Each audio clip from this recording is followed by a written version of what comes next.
All right, so we are live. We have a guest visitor here who we've been pumping for the last week. Yep. And I'm sure if anyone's coming in, they'll know exactly who we are talking about.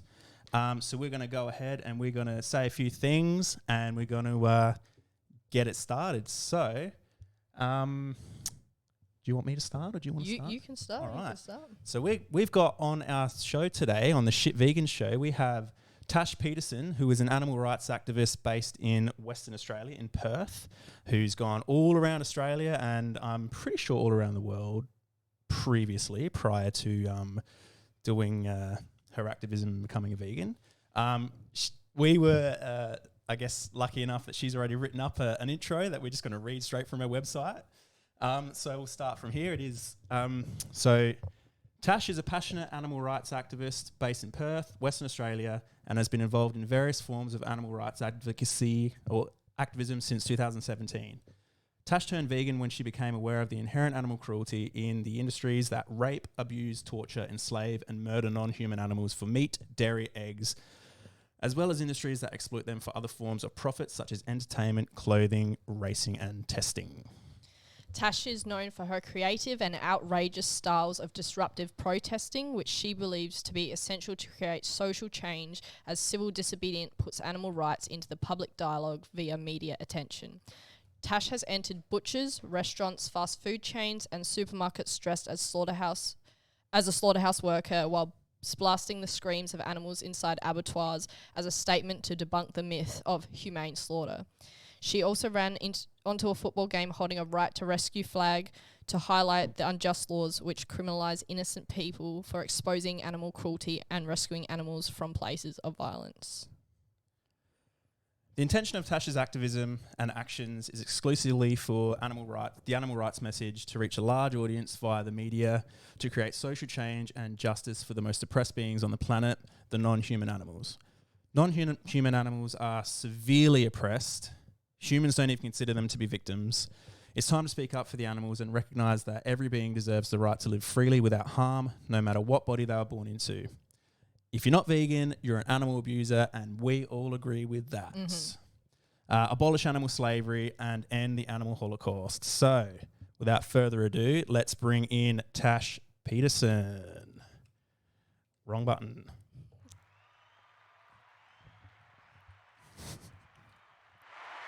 Hello.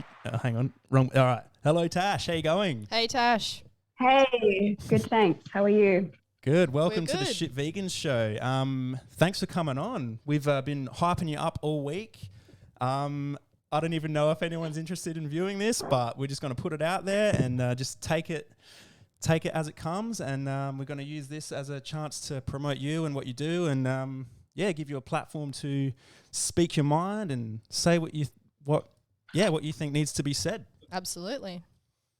Appreciate it. Thanks for having me on. No worries. So if you would like to just start by just introducing yourself, apart from what we've just said before, what you've been up to over the last couple of weeks, and just give us the highlight reel.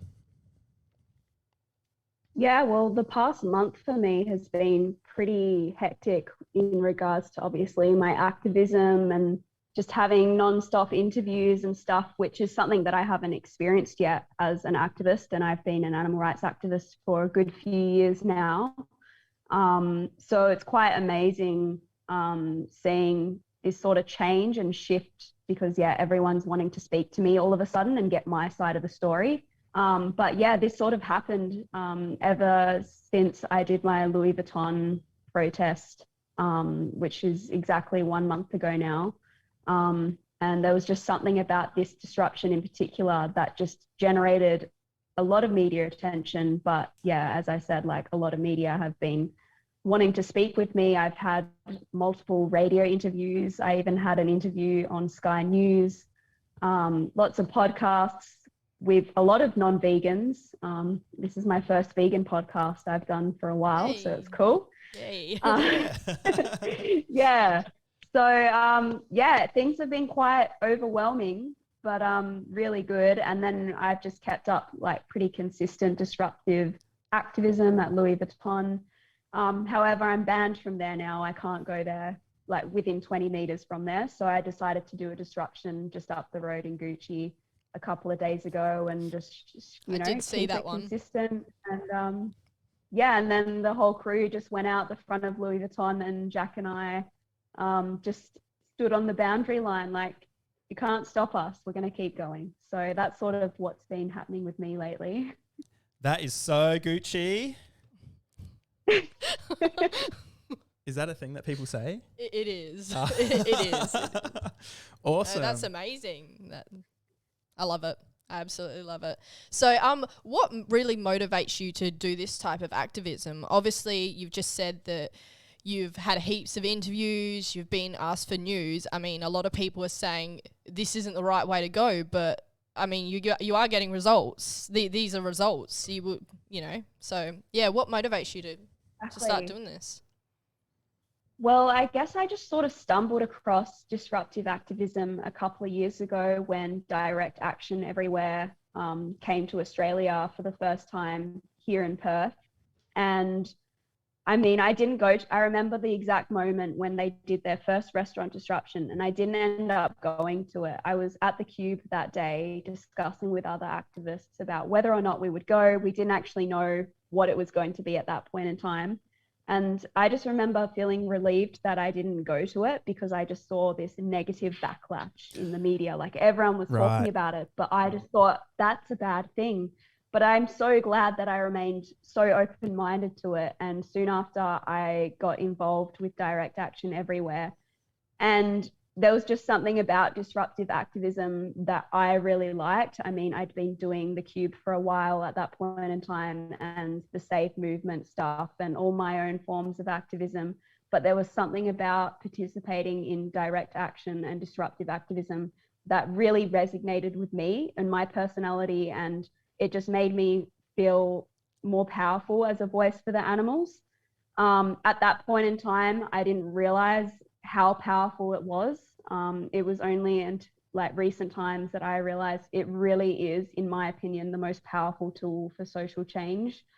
But yeah, I just honestly fell in love with it. And then a friend and I came up with this random idea one day for her to dress in a cow onesie and for me to just film her mourning the animal bodies in the aisle of Woolworths. It was a very like last minute sort of decision that we made to go out and do it.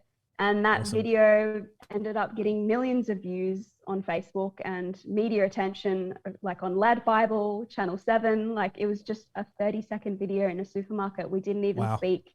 And that's what sort of led me on my journey to incorporating creativity and solo disruption for animal rights. So yeah, obviously seeing all these results and constant media attention, seeing, you know, animal rights being put in dialogue in the public is just, you know, showing that it's working. And that's honestly what keeps me going. And obviously receiving a lot of messages all the time from people across the globe telling me that they've gone vegan because of my actions. So yeah, that's it really. Amazing. That's the results you want. That is amazing. That is such an awesome story. And I think a lot of us have very similar stories when it comes to doing things like that. See, I started off doing the Cube as well. Yeah, I've done some Cubes. Yeah, so over in Adelaide for a little while there, I was the sole organizer of AV in Adelaide. And yeah, I was trying to get as many people active as possible and, you know, trying to use my voice to try and get people involved. And we were doing direct action things as well with a few other sort of locally known in Australia activists. And yeah, I think back then I'd even heard of you guys over there, and we'd probably it's so crazy how, like, you know, the vegan movement and the vegan community and everyone is just so, I don't know, like, you could go somewhere, you could come to Adelaide and you could meet people who would have you in their home. You could go to the UK, you could go to, you know, America, you could go to Canada, you could go to bloody Dubai, you know, and everyone knows everyone in the vegan community, you know. Oh, I know that Tash Peterson person, or I know that Holly Elliott person, you know. It's Well, nobody knows me, but well. Yeah, thank They you. will Thank now. you anyway. Yeah. Yeah, cool. That's amazing. Thank you for opening up with that. So we've got a whole bunch of questions sort of written down. And yeah, I guess we'll just rattle them off, and you can do what you want with them. In conversation, yeah. Yeah. So we've sure. already asked the motivation one. So we'll skip that one and move back to it, the next one. So I like this one. So what is the hardest part of the type of activism that you're doing? I guess just sort of dealing with a huge amount of hate to the point where people have threatened to rape me and take my life. And just seeing my home address leaked online, and obviously just dealing with the ignorance of people all the time. Like, how many times can I tell you that this is what is happening to these innocent beings, and people just not giving a shit? Yeah. And just being so saddening, like putting so much work for these poor beings, and people just still continuing on to abuse and murder them.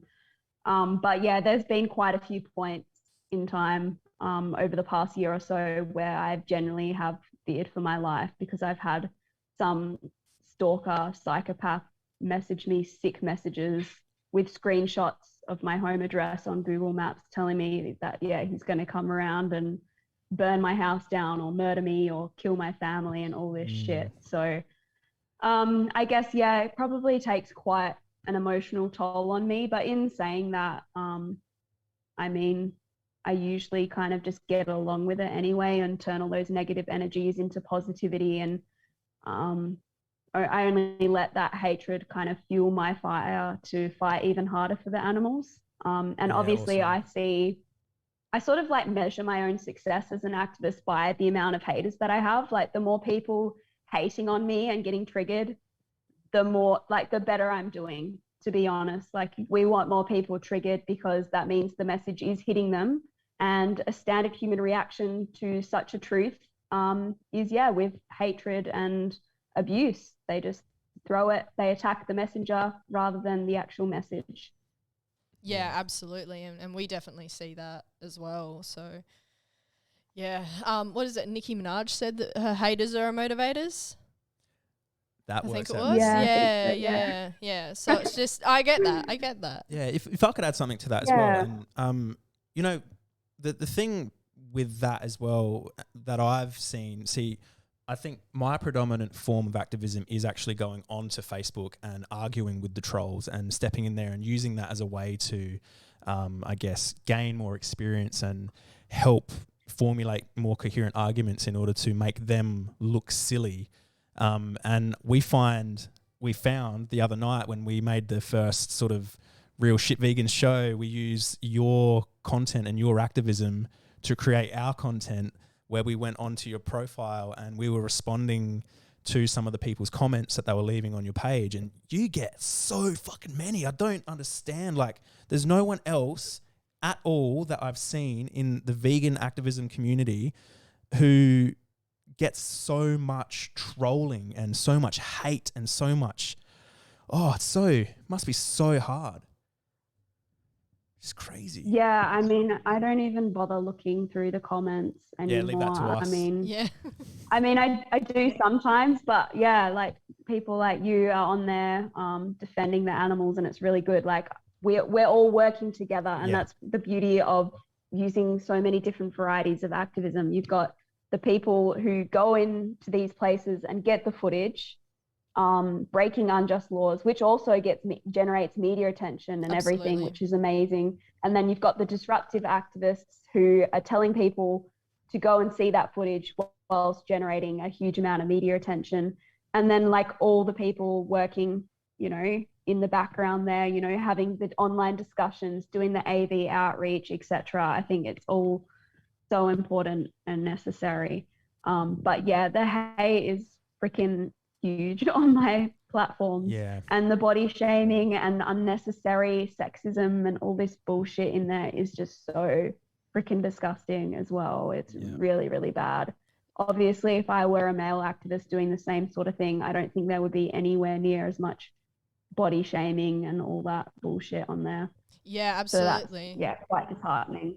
One of the comments that Yeah. we read was about like emotional maturity. You know, As and you it was were like walking out of court, like, yeah, because it's like, oh, because you're a woman, you don't have that maturity. And it was just like, well, if it was a man, they wouldn't have said that. And, you know, if it was another whole situation, like, I think the example I used was like, you know, if it was about like child brides or something and you were doing the exact same thing, it would be a completely different reception. You would be a hero to everyone. But, you know, it's because it's a vegan thing. Everybody wants to come in and attack and say their bit. But I think at least, you know, they've got a part of their, you've made them have a whole part of their day where they've sat and they've actually written out that comment. So they've used that energy, and it's just like, you know, wow, you're really going to take that moment to be so hateful. I feel bad. I feel bad for them that they have to do that. Yeah, me too. Yeah. Yeah, exactly. But hey, they're only helping the algorithm and spread the message even further. And That's they took the time to listen to what I had to say. So that seed has been planted subconsciously in their mind. So it's working for sure. 100%. I 100% agree with that. So on that, with the criticism from the public and I guess other vegans, are you experiencing like a burnout from that? Because like I know that, you know, we just have, I guess, regular jobs, I could say. And I feel burnout some days. So how do you deal with that and the negativity? Because I'm big one for mental health. So I kind of get concerned when vegans do a lot of activism about, you know, how they're going with their mental health and, you know, how they're coping, because it's hard. It's definitely hard. Yeah. Yeah, honestly, I feel like I'm completely fine. And I've never felt a point in time where I felt like burnout. I mean, obviously there's been plenty of emotional days for me, but I usually just get back up on my feet the next day. And I actually feel like the more time away I have from activism, the more crap I feel. So I just want to keep it consistent because I feel better within myself if I do that. Obviously that it's important to take time for myself and kind of, you know, chill out a bit. And that's something that I need to do. Like I definitely need to do. Like I guess because it gets so overwhelming and, you know, it kind of comes in waves, I fall out of routine. Like I was in a really good routine at the start of the year, like practicing yoga, and I was working at the time as well. But now I'm sort of adjusting to this new lifestyle as a full-time animal rights activist. I need to kind of figure out my own routine to ensure the sustainability as an activist. But I guess, yeah, I don't feel like I need anything specific as a coping mechanism, but I guess it's just those small little things that I should incorporate into my life just to help me a little bit more.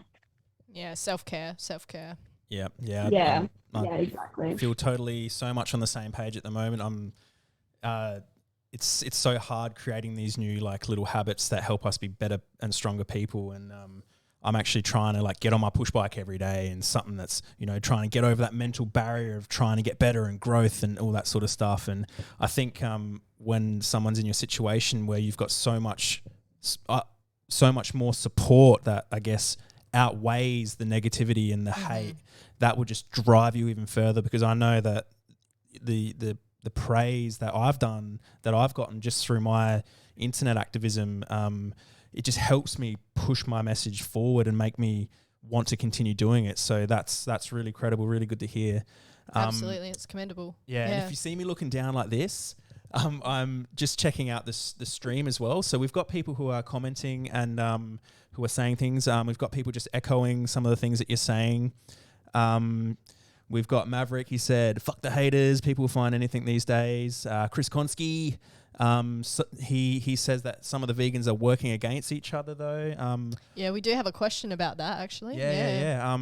We do, and yeah, so that's cool. But yeah, if anyone here is actually watching the stream as well, who wants to drop some questions for Tash, we can read them out, and yeah, that's something we can do too. But yeah, so what's the next one? All right. Okay. Or did you want to Yeah, Did you okay. go with that one because we just Yeah, so led into I that? guess Yeah. we're on the same topic. What do you have to say to the vegans that deem you as an extreme representation of vegan activism? Yeah, well, there's nothing more extreme than what's happening to non-human animals. So I just Hey, am astounded as to how many vegans are against disruptive activism and what I do. It's really, really saddening. And yeah, especially because I'm joined to a lot of the vegan groups around Australia. And then just seeing them post, media articles of my activism and just watching all the comments about all the people who disagree with it and say, oh, this is too much. Like, we shouldn't be doing this. Like, what the hell are you doing for the animals apart from bitching about activists who are out there risking their freedoms, everything to be a voice for these animals? So yeah, I just think it's crazy. But again, I sort of use it as an opportunity for education, just like I would to a non-vegan being triggered by the truth of what's happening to animals. I treat it exactly the same, and I use it as an opportunity to say, hey, check out this video. This explains direct action activism. It's a speech. I can't remember what it's called, but it's on YouTube by Wayne Schwing. And he's talking about the science of social change and how disruptive activism has been used in history to create social change. So for those who are unaware of who that is, his name is spelled Hsiung, I think. So Wayne, I'm not sure how to say his last name either, but yeah. I feel like I just said it wrong myself. I'm sure if he's watching this, he'd be just delighted to get a mention from you anyway. So he might not even know it's his name though. Yeah. He might be like, who's that? Yeah. See, I'm Nick, but you can call me Nick. That'll do. Yeah, no, I'm fucking shit at dad jokes. Sometimes I'm good at them. But I don't even know what that was. Yeah. Next, moving right along. Jeez. Shut up. I'm a shit vegan, so don't worry about it. No, I love the disruptive activism. I'm a huge fan because I have looked at the historical events that have, brought change. So I don't understand why people think that, oh, this is not the right way. This is not the right way to spread the message. We shouldn't be doing this. This is just, turning people off of veganism altogether. And I'm just like, well, you might want to take a bit of a look in like a history lesson maybe and see what's actually changed. Like, I think she's going to jump onto that. Exactly. Yeah. People just, people just jump to this assumption that, it must be negative because look at all the hate it's generating. And that's, as I touched on before, that's how I felt, but I would never dare tell them that what they're doing is wrong. So I can't believe that people, without going into any knowledge and having a history lesson, would just jump to such an assumption. And sometimes I think it's just triggering guilt in them. Maybe most of the time they're not doing anything themselves for the animals. They're not activists. So maybe they feel guilty for not doing anything. So the thing to ease their conscience is to tell the activists that they're doing it wrong or that it's not working. Yeah. I really don't understand it other than, maybe that would be the reasoning. I do have to agree with that because when I was actually at a Cube, there was one person that came over and said, okay, I understand the vegan stuff, but what are you doing for children in other countries? What are you doing for all the slave labor and everything? And I'm just like, what are you doing for them? what are you doing? Like, this is something I'm doing. What are you doing for those causes? It's not like I don't support, wouldn't back those causes, but I've only got, 24 hours in a day and I have to work. So, I 100% agree with what you said there. I 100% agree. Yeah. And if I it's always a deflection. Yes, correct. All the negativity is always a deflection of themselves, I reckon. Yeah. And just to add on to that as well, in my, I guess, because I'm dealing with a lot of that sort of stuff as well, I found when people come up to me and say, oh, there are better ways to do it and whatnot, and we touched on it when we did that video the other day on you, where someone who was a vegan, I think, who she said something about you not doing the right thing and it's not good for social change or whatever she said. And I paused. I said, all right, so before we touch on to her profile, I'm going to guess what her profile will be about. It's going to have nothing to do with veganism. It's going to have nothing to do with activism. It's going to have nothing to do with, it might have some food. It might have some vegan food, some good food, like good recipes and things like that. And so we clicked on it and nothing. It's exactly what I said. Not food or whatnot. It was just like Jesus and, other things and whatnot. But it's like, well, if you're criticizing Tash for her activism and not providing a better way of doing it, how are we supposed to, sort of address it within ourselves and get better and get stronger? And I say to them, well, okay, if you're telling me that what I'm doing is wrong or telling Tash what she's doing is wrong, what have you done that works? How long have you been doing it? What's the feedback you've gotten? And maybe we can implement it that way if you've got the better way of doing it. And they just don't. They just sit there and they just, oh, shit, whatever. But yeah, it's crazy. Mostly from vegans. And I call them armchair activists. I like that. Yeah, they just, armchair activists like me right now. That is you right now. Yeah. That's fair. Yeah, it's crazy how defensive people get. When I did my Gucci disruption a couple of days ago, there were two staff members who actually came out as we were standing outside the store after the disruption, and they were so triggered. They both came to me, just kind of, both talking to me at the same time, like, this is not how you do it. This isn't how it works. And then I'm like, are you even vegan? How can you tell an animal rights activist how to do something when you're not even vegan? No.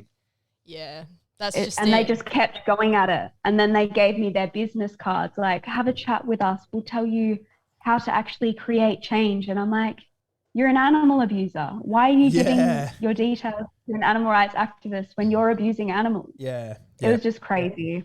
It's like absolutely crazy. A smoker trying to tell people how to quit smoking.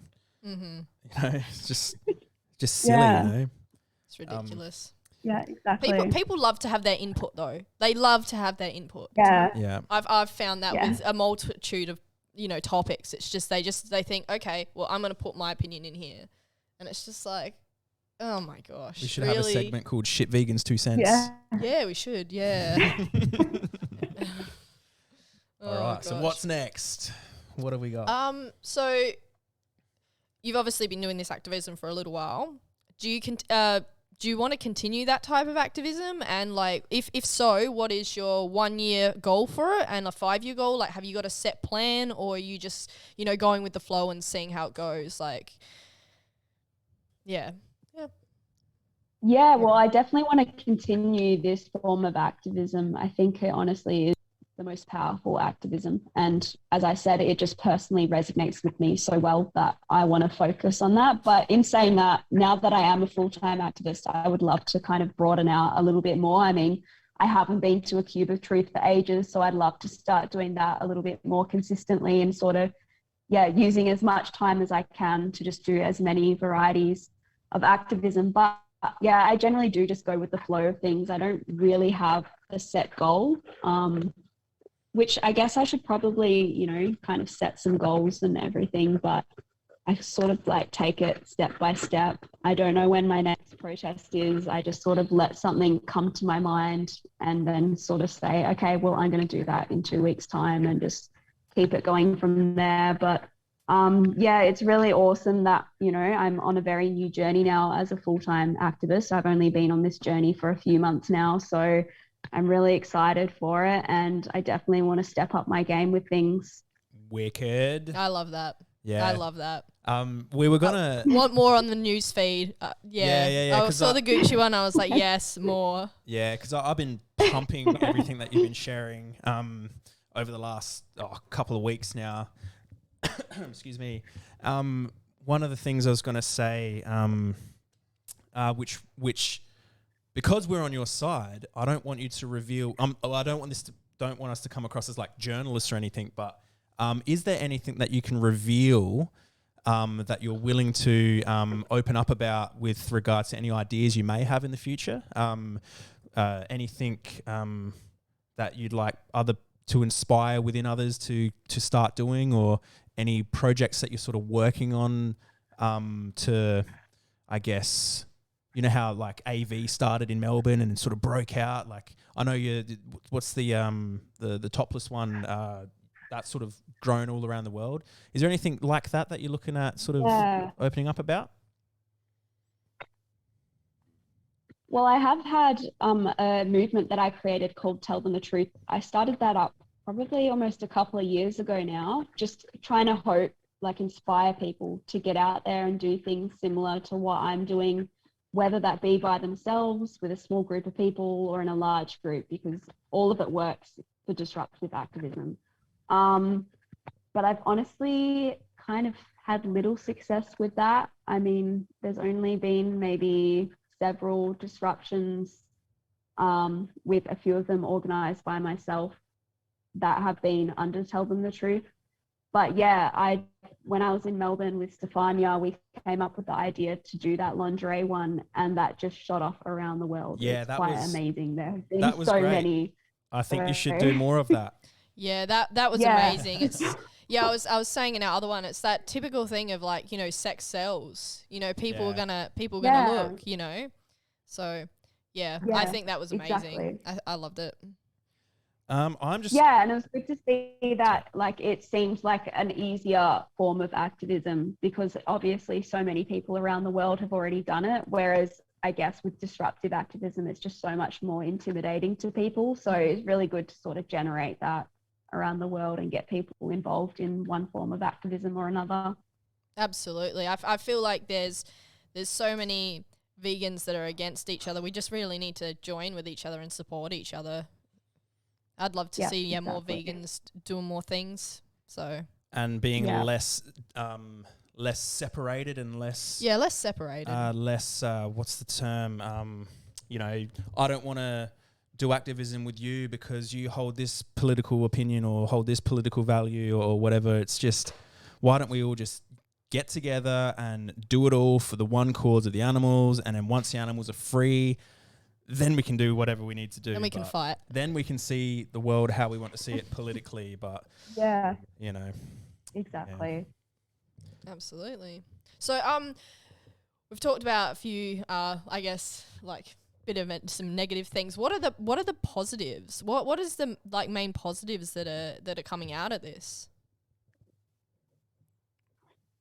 Yeah, so I sort of touched on it before, but I do actually get a lot of messages from people saying that I inspired them to go vegan, whether that be because they watched Dominion because I was shouting it when I was protesting and they watched the video, or they read a media article and that sort of triggered their curiosity to do more research.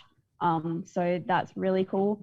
But just a lot of positivity when I'm out in public as well, which is really surprising. I would have actually expected a lot more hatred towards me. Oh wow. I guess because a majority of Perth know who I am now, and most of them see me as a public nuisance. But when I'm out in public, there's actually a lot of positivity. People want to come up and have a photo with me. They want to tell me that they admire the work that I'm doing. So I think that's really cool.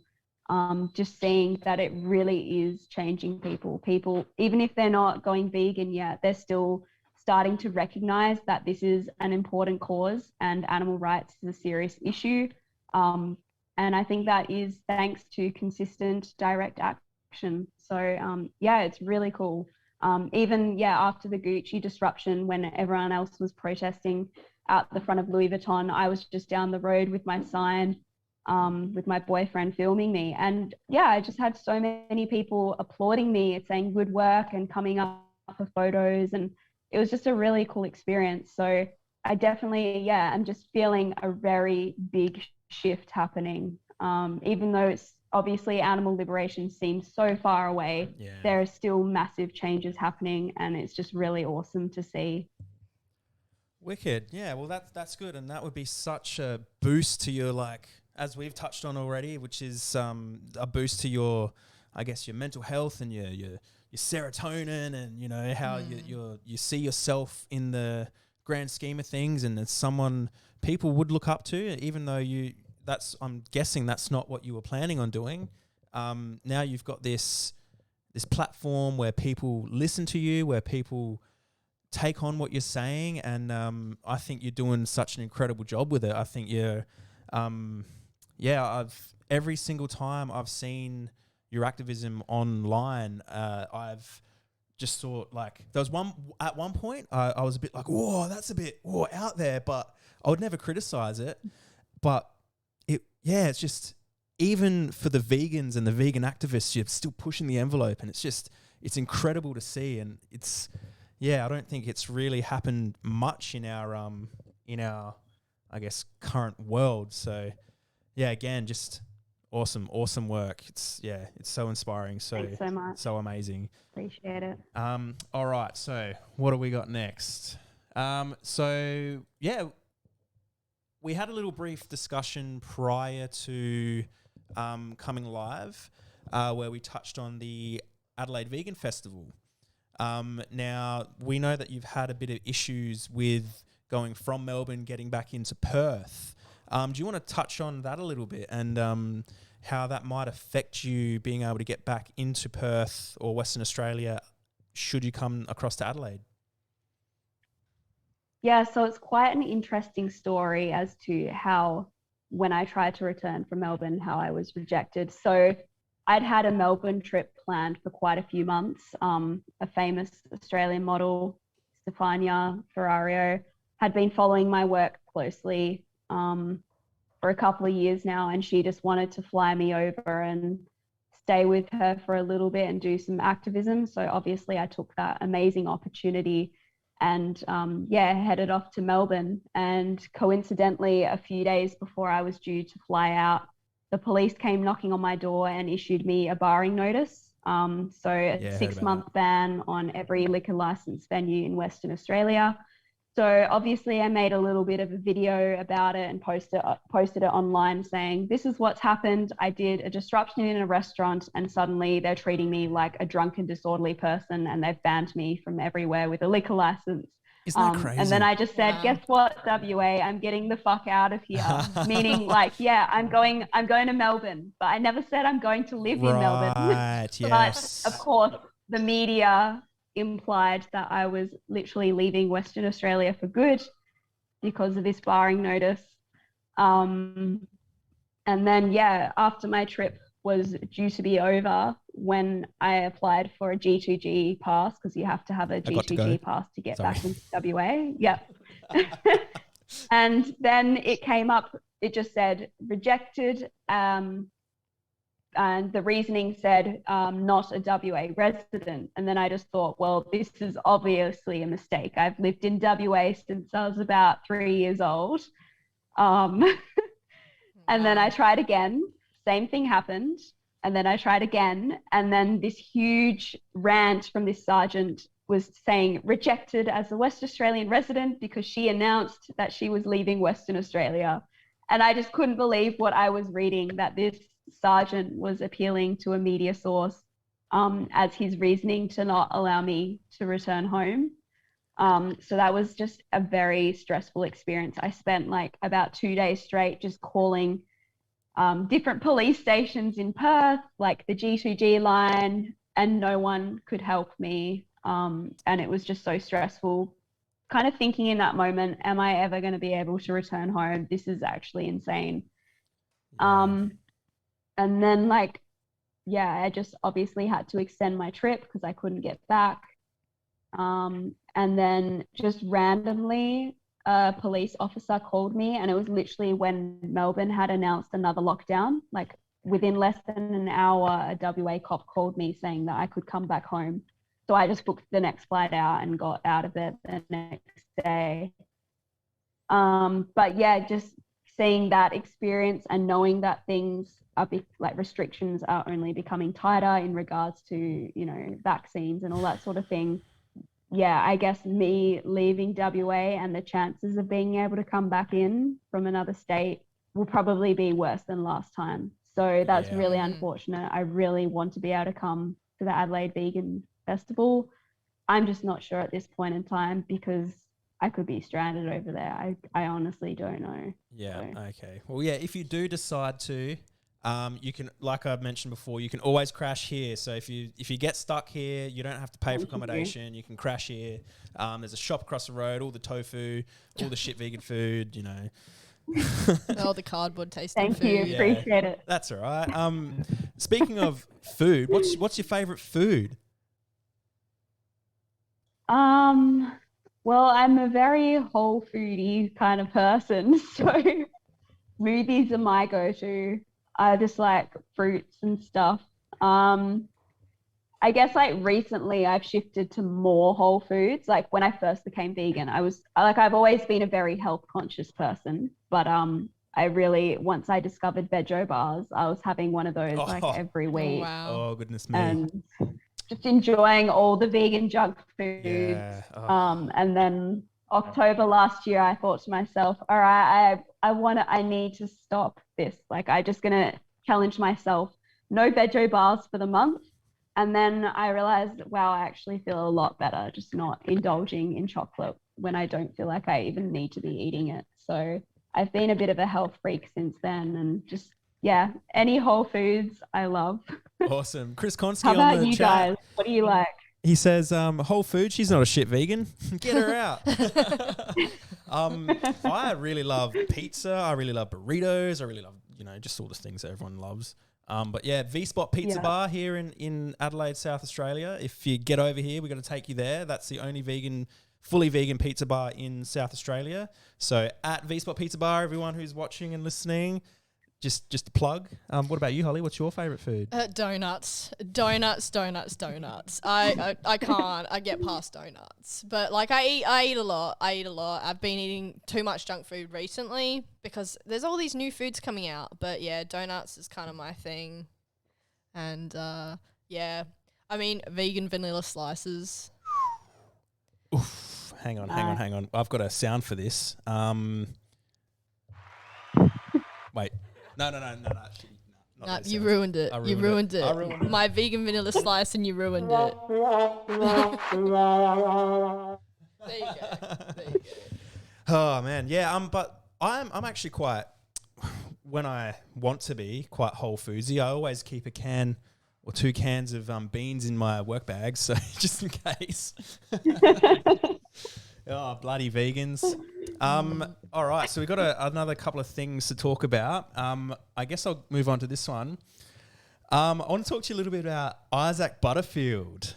I was following that really closely. Do you want to just give a brief summary of what that saga looks like? Yeah, well, I guess it all started back in, I think it was about March last year. So this little online feud has been going for about 1.5 years now, where he made a video about me, mainly focusing on my TikTok profile. Yep.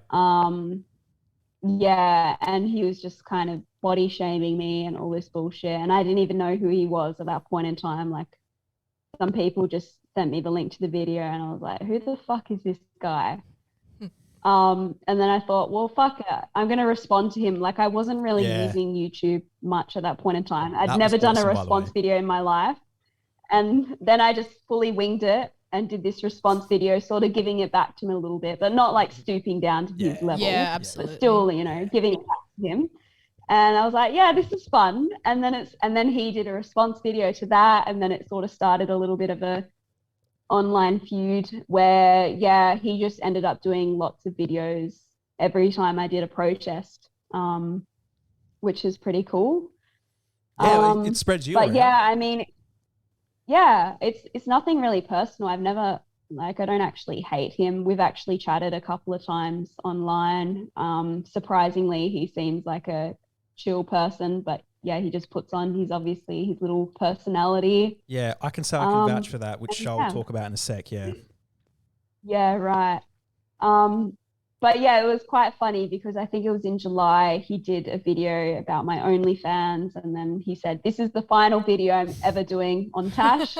And then literally 3 weeks later he did one on my Louis Vuitton protest. So there's obviously no stopping. But yeah, it's good. He's helping me get more followers. He's helping spread the message. So Yeah, in That's his it. own way. Yeah. Yeah, the reason I bring up Isaac Butterfield is because probably about, I think it was like 2018, I have a friend, he has a YouTube channel called Think About This, where his name's Martin, and he makes videos on just like the vegan community and like logic and reasoning surrounding, you know, carnists and how they, you know, portray the movement and the positions that they hold, and he sort of breaks them all down. He did one where he did one on Isaac, and he took a part of Isaac's logic, obviously put it into a different context and fed it back to his audience in a way that makes Isaac look absurd.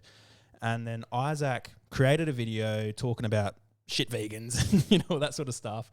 And in that video, he misrepresented Martin at Think About This by saying something about, you know, just misrepresenting his argument. And Martin then made a response video, and then we found out, me and Martin, we found out that Isaac was coming to Adelaide to do a show. So we thought, you know what, we're gonna like sneak into his show with cameras and confront him on stage, thinking that he was going to be live. We ended up doing it. It was in between his show, but it was down here at the Gov in South Australia on Port Road in Adelaide. And we got up there, we sort of snuck upstairs. It looked like we were part of the show. And I was filming, and Martin had his microphone, and we interviewed Isaac. I'm not sure if the video's online, but Isaac he just fell apart, like, because it's the only way we can actually get him to hold him accountable, which is by confronting him with his own words and trying to have him sort of back him up. And he just sort of said, "You're a dickhead," you know, this sort of stuff, no argument, whatnot, like they all do. And then, we got kicked out. So that was a thing that happened. And 2 days later, we had organised a cube in Adelaide, and Isaac was walking past with his mates, and he stopped, and we had a conversation about it. And, you know, and I think a couple of his shows after that, I don't think I've told you this, hey? No. Yeah, a couple of his shows after that, he actually brought that up in his comedy sketch. So, I've had a bit of a run-in with Isaac as well, and he's like I said, you can vouch for him. He's an all right, rational guy when he's not putting on his comedy shtick. But that's a thing. Yeah, that's so funny. Crazy. Yeah. Right, what's next? Have we got any more? Have we got Have we got any more? Did you want to end on that one, or? I don't want to end, nah. So I was thinking, there was another one that I was going to say, which was about the Bernardi Sky News interview that you did the other day. When I shared our show to you, what were your initial thoughts? What did you think? I don't know. Did you think that, because this is the idea behind Shitvegans, right? Did you think, it's just another vegan outlet just ripping on us, giving us more shit, so I'll give it the time? And then you was like, oh. No. Nah. No, I didn't really think that, to be honest. Okay. I don't know. I just kind of had a neutral sort of perspective and went into it and then thought, okay, this Fair enough. Yeah, that's is fair. really nice, guys. It's good. Yeah, cool. So I was gonna drop a couple of lines on that. So the conversation that you had on there, I could tell he was quite condescending, and the way you handled yourself, it was very well done. You were very clear with your words. You were very descriptive with the things that you were saying. If you could go back and do it again, do you think you could have done anything better? Yeah, I think so for sure. I guess like it was a very unusual sort of situation. Like, firstly, I'd never done a news interview before. Yeah, I could tell in your voice that you were a little bit nervous. Yeah. Well, they I think they deliberately did this because they said they were going to call me, I think, at about 4 p.m. And they called me almost half an hour before I was due to be on. So I didn't even have time. Like I want to take, 5 minutes before to say, okay, deep breaths, prepare myself. Okay, I'm doing this. But they just totally caught me off guard. And then so it was on Zoom, but I couldn't see him. I couldn't see who I was speaking to. Oh, wow. I could hear him through my phone. So I was listening through my phone, and then I was speaking, looking at myself on a camera. And I don't know why, but that just put me off. Like, I can do radio interviews on the phone fine. Like, I'm just having a conversation, it's all good. But there was something about this thing, like looking at myself in a camera, trying to listen to this guy through my headphones, that just, I don't know, it sort of put me off. That's a bit So awkward. there definitely are things that I would probably have done differently.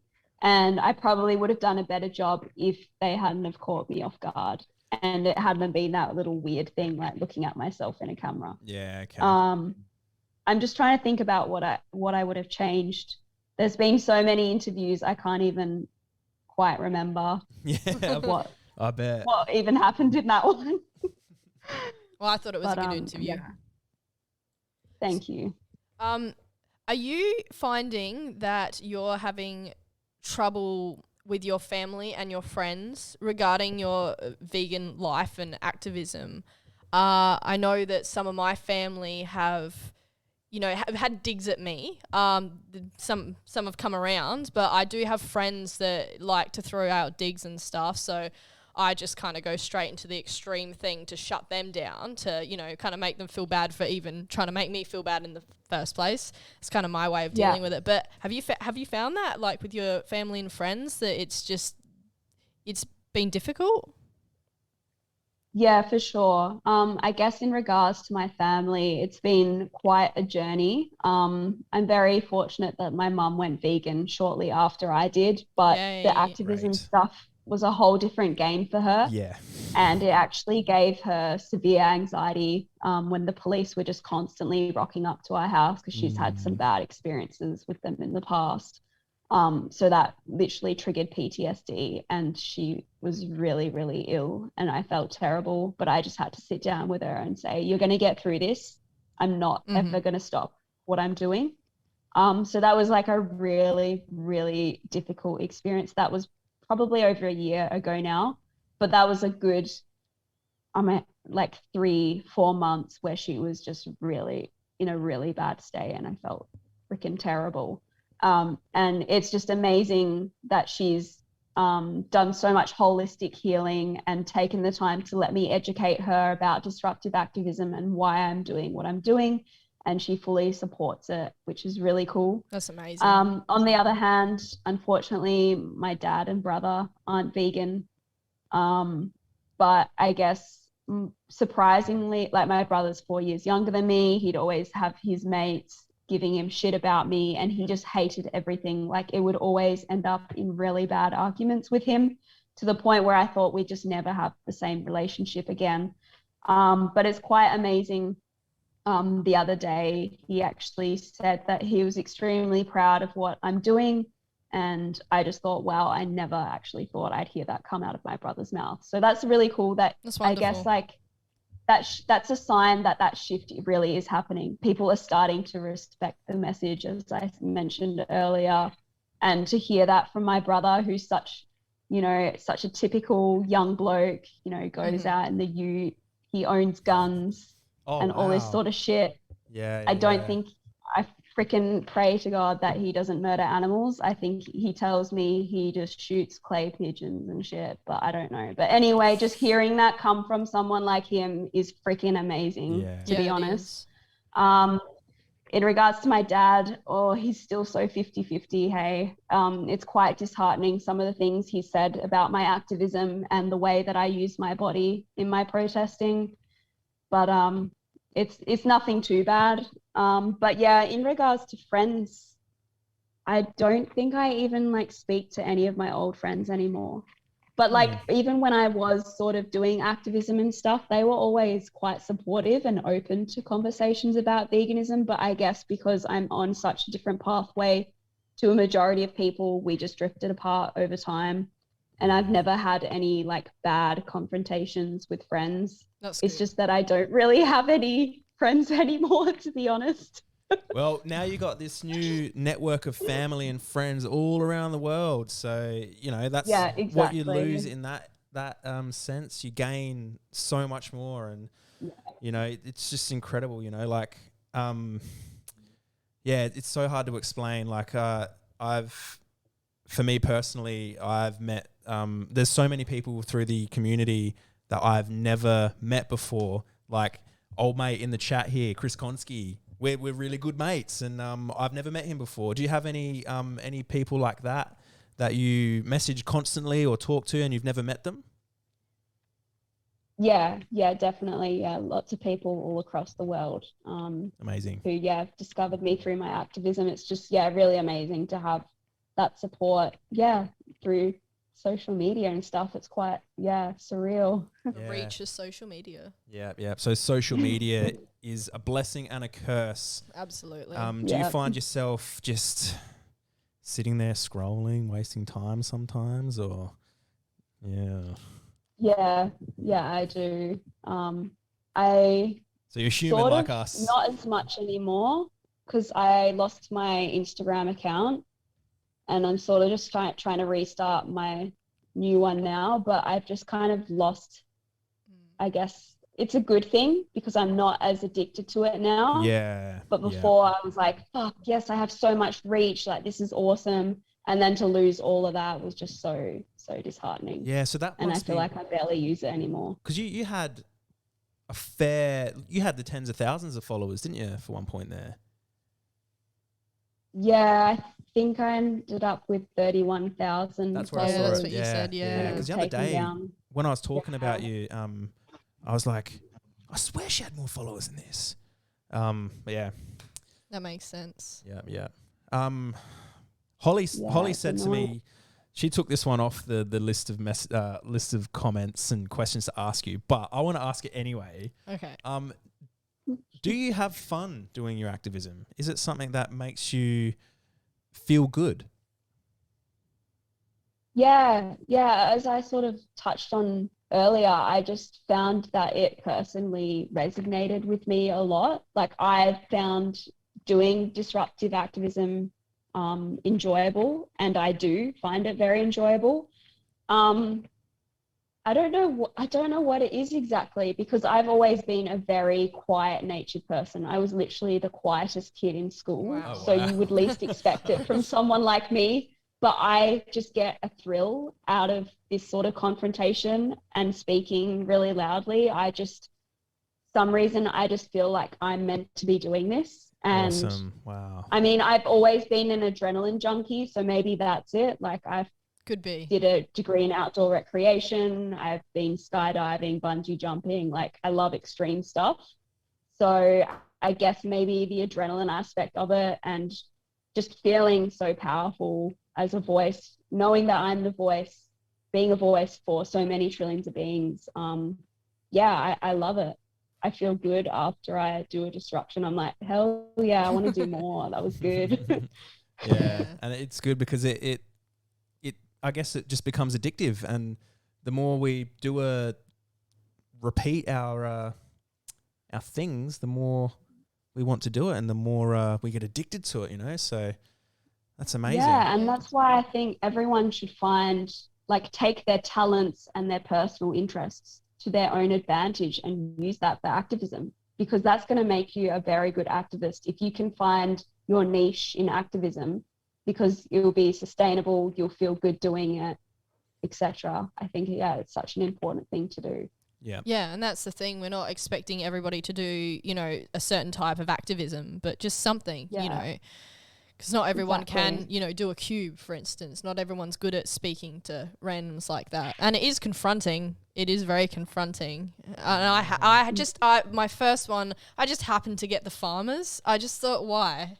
Why the farmers, me on my first one? And I was trying to look at you and you were talking to someone else. It was just at a cube. Yeah, it was Oh, a right, cube. wow. There you yeah, go. you were talking to someone else and I just wanted to be like, help, please help me.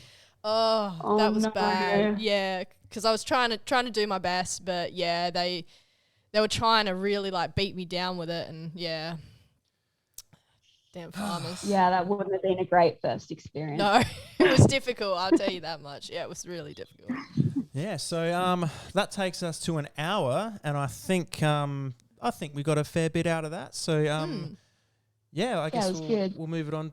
Put it on to our last line that we have written here ready for you. So, yeah, if you want to... Yeah, so do you want to take this time to promote anything, including your activism? Is there anywhere that you would like to say for people to go to support you, or is there anything you want to plug at this time?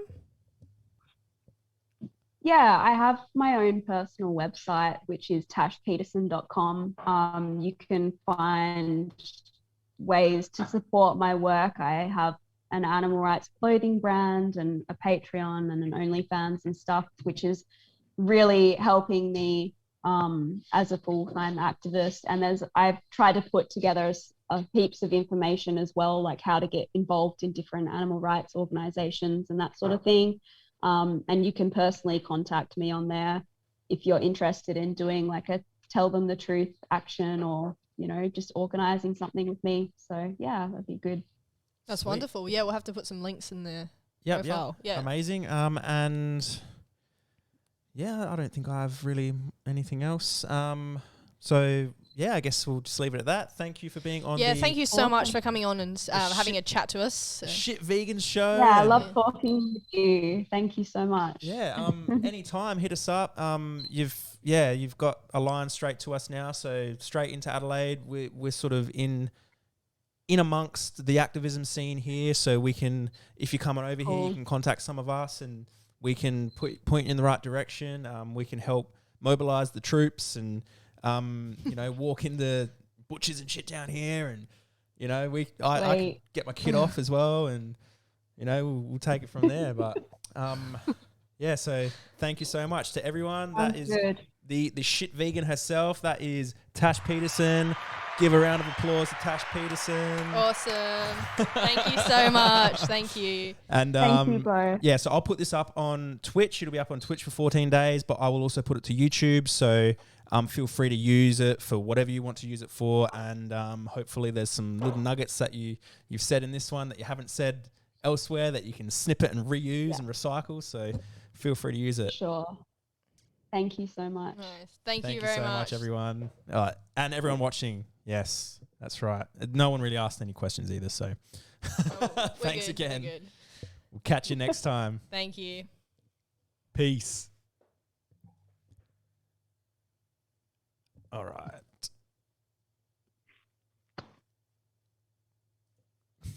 Okay, so the stream's still on. Now I can move us to here and move us to that one. Where's that one? Oh, wrong button.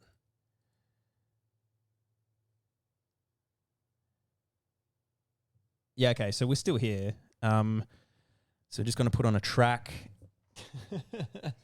Thanks, everyone. We're still here. Just ask us some questions if you like. Got the end track going. A few little kinks that we needed to iron out, which with regards to the production, but that went pretty well. Very, very well.